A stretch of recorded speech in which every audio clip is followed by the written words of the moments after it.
sanao mba malala mena tiany re fefa olon-dehibe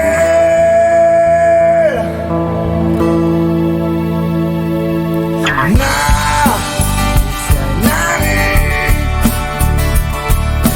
na fitiavany ny momba azy aloha belao tano anao ny anao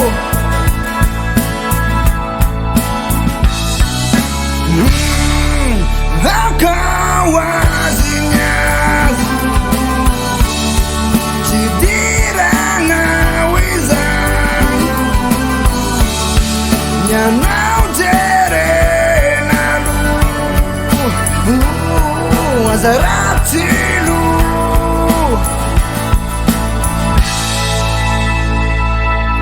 tsy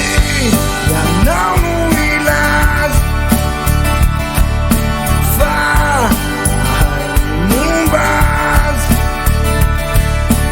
ary aza misy ao malalako fa toetrana tsy mahasoa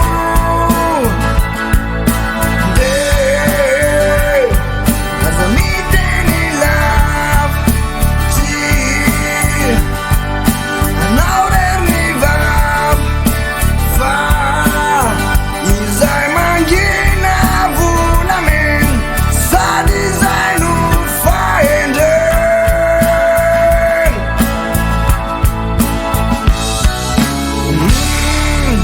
akao azy ny azy tsy diranao izany